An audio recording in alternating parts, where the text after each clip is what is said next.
Hello everyone, what's going on guys? Today we are going to build this full stack to-do application using React, Node, MongoDB and Express. The great thing about this project is we will be building it from scratch and that too using the most popular MVC pattern. MVC stands for Model, View and Controller. Also, I'll walk you through some cool VS Code extension that will boost your coding speed. Let's have a quick overview of the final product. Let's add a to-do. Add it. Let's delete a to-do. Let's mark a to-do as completed. And if I refresh the page, the data stays. It does not go away because it is directly coming from the MongoDB. Are you excited to build this project? Let's begin.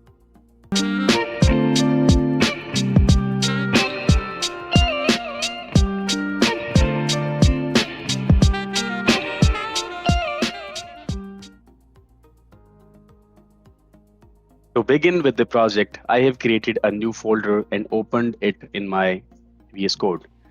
Here, I'm going to create two more files, one for the front end and another one for the backend.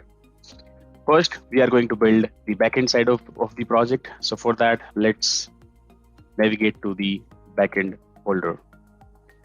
Here, first of all, I'm going to run npm init -y.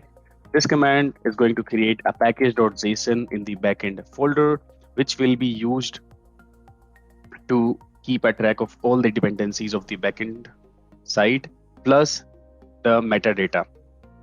Press enter. It has created the package.json file. If I go to backend and click package.json, you can see here we have our package.json. I'm going to install all the backend dependencies at once. For that, npm I express mongoose CORS. It is cross origin resource sharing. Press enter and wait. These dependencies has been installed. I'm going to install one more dev dependency. It's nodemon. Now nodemon is also installed. Write the Express.js code. I'm going to create a new file in my backend folder and name it server.js. Here I'm gonna import Express.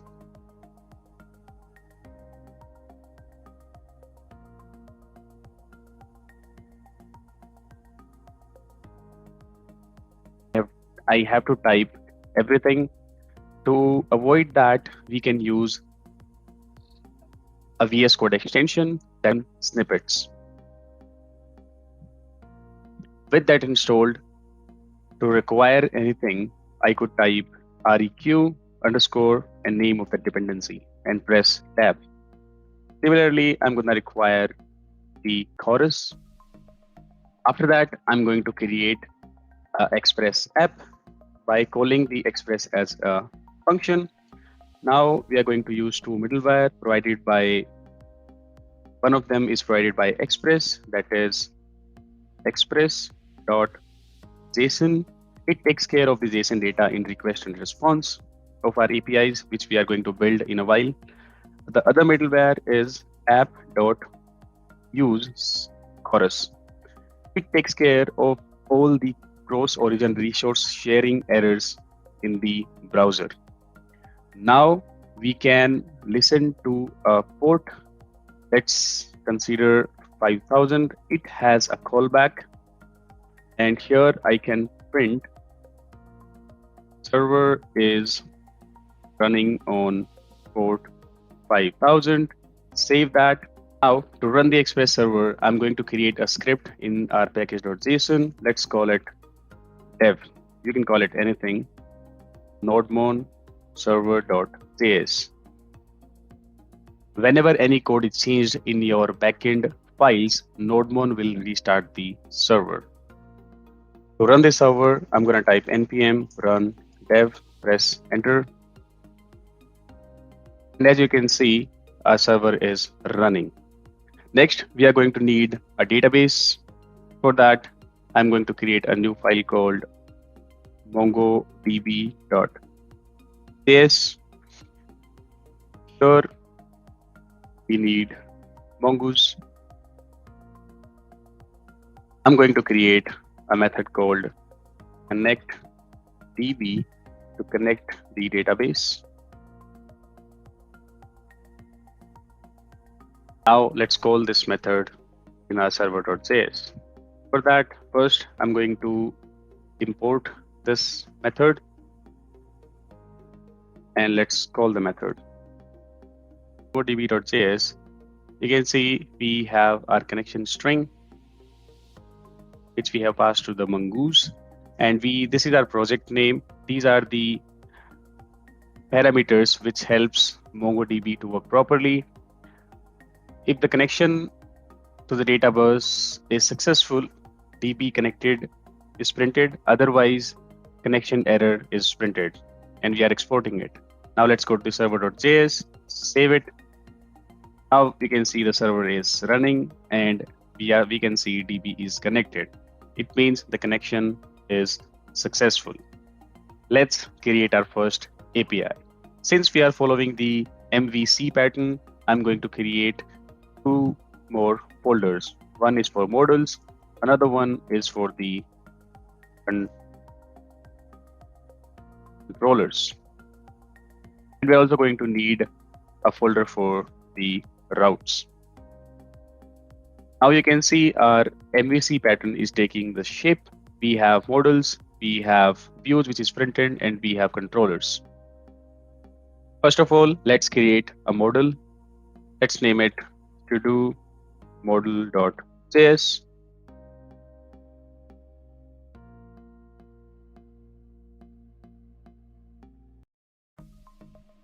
So this is our to-do model.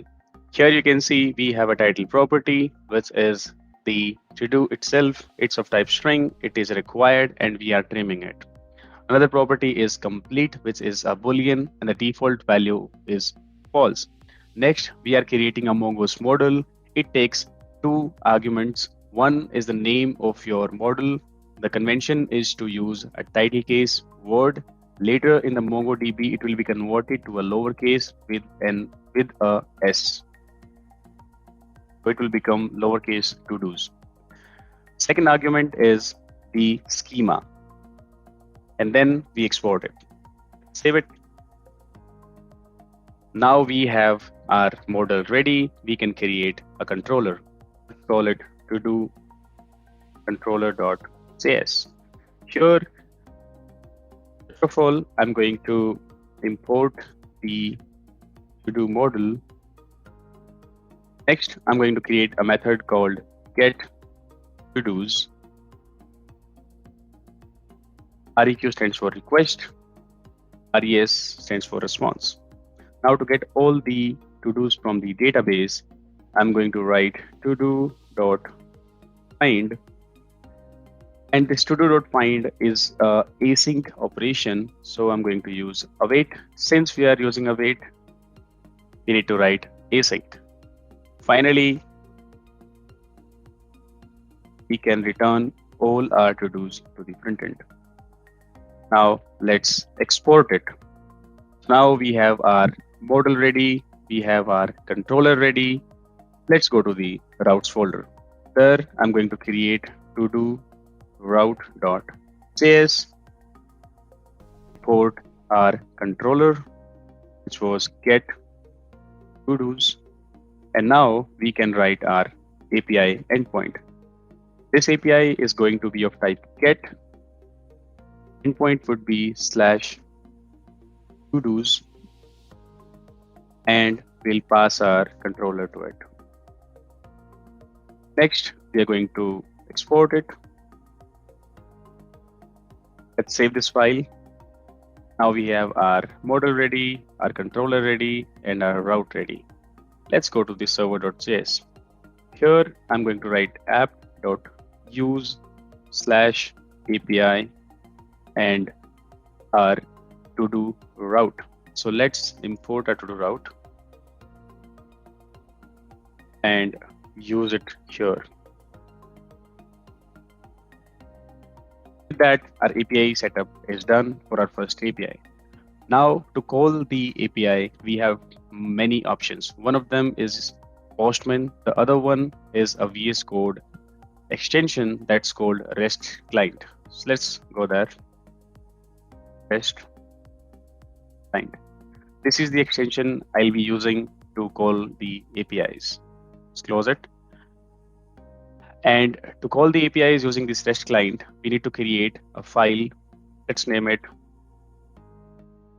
requests.rest. Our API is of type GET. Now I'm going to call the API by clicking send request. You can see it was successful and we are getting an empty array because we have not created any to-dos yet. So this API is working properly. To see some to-dos here, let's create another API to create a new to-do. To-do controller. There I'm going to create const create to-do method.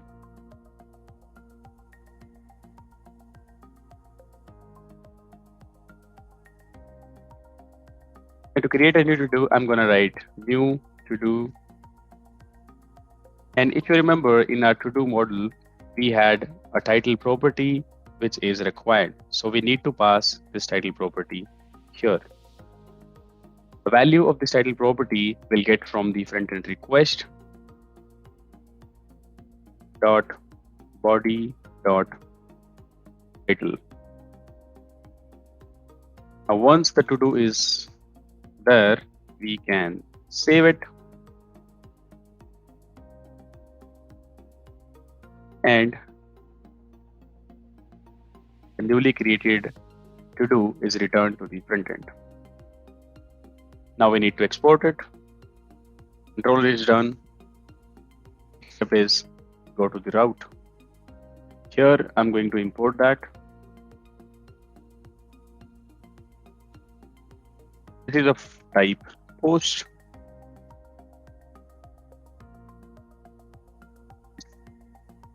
Endpoint is to-do.new and pass the controller to it. Save it. And now let's call our API.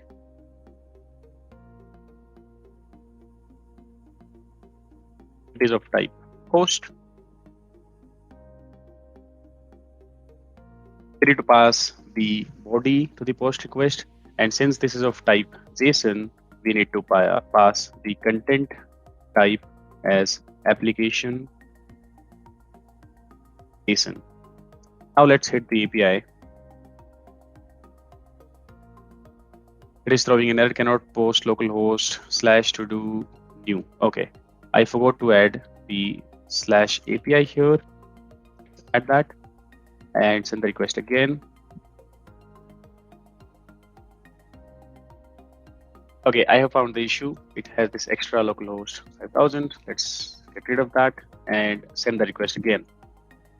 Now we can see it was successful and it has created a new to-do with the title which we had passed, and the complete value is false. If you remember, in our to-do model, we had set this default value to false, and this underscore ID is created by MongoDB. With that, our get and post APIs are ready. Now we need two more APIs, one to delete the to-do, and another one is to toggle the to-do status, the to-do controller. And here I'm going to write delete a to-do. I'm going to say to-do dot find by ID and delete.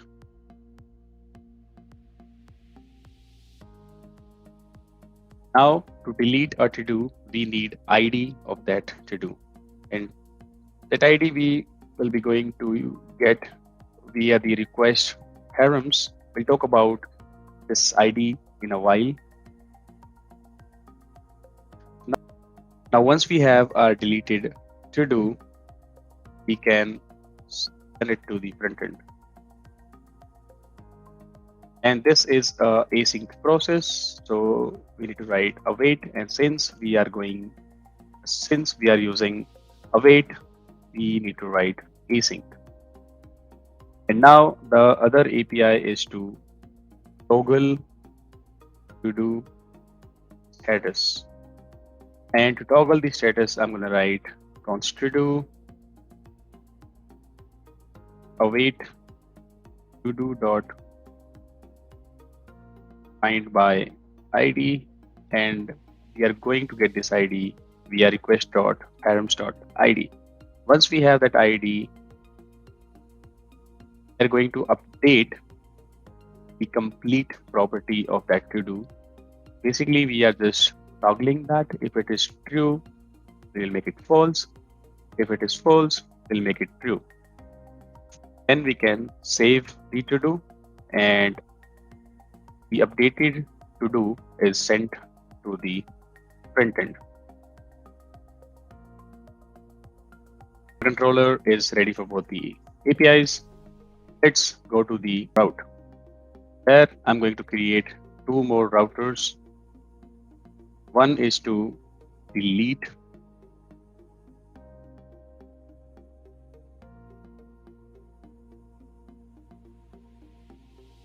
Okay, now let's talk about this colon ID. This colon ID is a dynamic ID which will be passed via the front end request, and this ID we are going to use in the controller. So if I open the controller, here you can see we have this request.params.id. So this ID we are getting from our route, and the route is getting this ID from the front end. Sound confusing to you? Let's call the API and you will understand what exactly this colon ID is. Let's save it and go to our request.rest, and let's call the delete API. Now here we need to pass ID of the to-do which we want to delete. To get the ID, let me call the get to-dos API.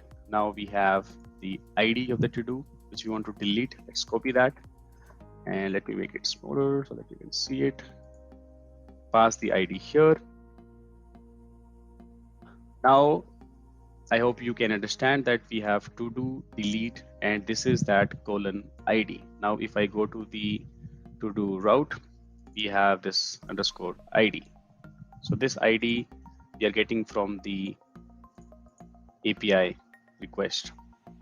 Okay, now let's hit the API, and you can see it is returning 200, which means it was deleted. To confirm that, let's call the get to do's API, and you can see we have an empty array. Now the last API we have is toggle the status of a to do. Here we need to pass our to do ID. Since we do not have any to do left, let's create this to do again. Now we have this to do. We'll copy ID of the to do, pass it to the toggle status, and so now you can see this complete is false for this, and when I send the request, it has become true. If I send the request again, it has become false. So which means all of our 4 APIs are working fine. Let's save it. Our backend is done. Now we'll focus on the front end side of the application. For that, I'm going to open a new terminal, navigate to the front end folder, and run npx create react app dot, press enter, and let's wait for some time.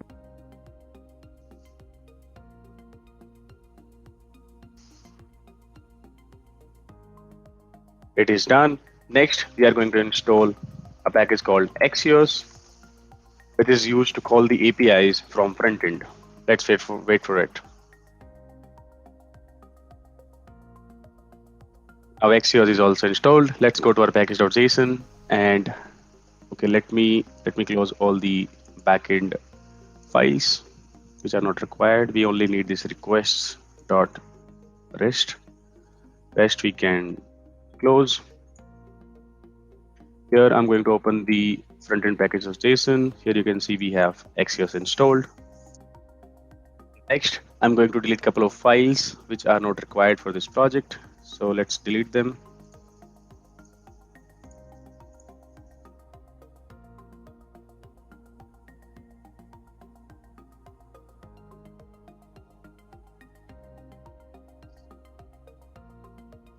Now let's go to app.css, delete everything from here, and I'm gonna rename it to app.modules.css. Let's go to the index.js. Here we don't need it. And delete this import. Index.css does not exist anymore. Save it, and let's go to app.js. The logo does not exist. App.css. Instead of app.css, we will write modules.css. And in the return, I'm going to delete this. I'm going to keep only a single div. And let's write hello from React.js and save it. Save the module.css. And here I'm going to run npm start. We'll start a development server.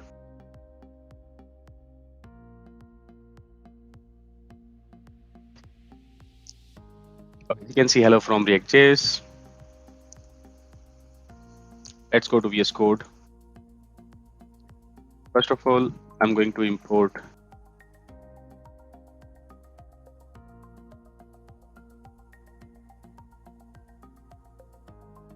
now I'm going to create a state to store the to-dos.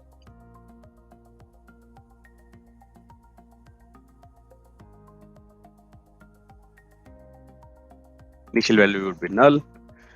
And to get the to-dos, I'm going to create a method called getToDos. And now to call this method you getToDos, I'm going to use effect, and I'm going to pass an empty array as a dependency. It means this method would be called only for the first time when the component is mounted. Now I'm going to write VSX.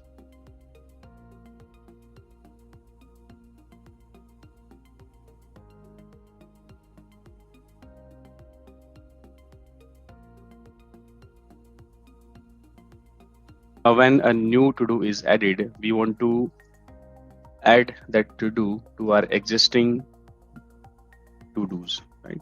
For that, I'm going to use a spread operator and whatever we are getting from the response. Also, whenever a to-do is added, I just want to clear the input. Next, we have two more methods. One to delete the to-do, another one is to change the status of the to-do. So in the delete to-do, we are calling the delete API and we are passing the to-do ID, which we want to delete. And once we get the response, we are comparing the deleted to-do ID with the existing to-do's ID. Next, we have handle to-do click to toggle the status of the to-do. We are passing the ID of the to-do which we want to toggle the status for. And once we get the response, we are calling the getToDos APIs. And next, so we have our to-do input wrapper. Now we need something to render the to-do list. So this is our logic for rendering the to-do list. First, we are checking if there are no to-dos, then we display no to-do. Let's change it to no to-dos found. If there are to-dos, then we are rendering it to the screen. Okay, we are displaying the title. We are displaying a delete icon here. Now let's import this delete icon in Z, save it. And for the CSS, let's go to the app.modules. I'm not going to bore you with the CSS, so let me paste it. It's very basic CSS. You can go through it.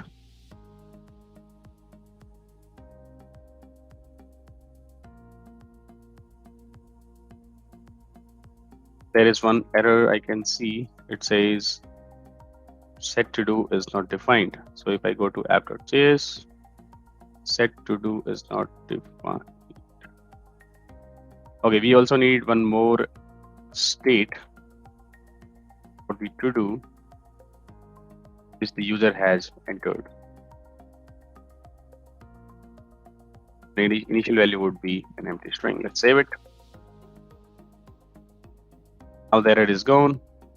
Let's go to the application. So now you can see our application looks good.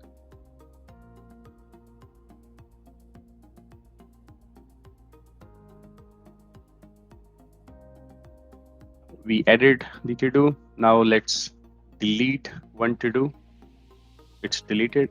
Now let's mark it as completed. Let's undo it. Everything is working properly, guys. We have built this amazing to do full stack application. I hope you have enjoyed the video. Please like and subscribe.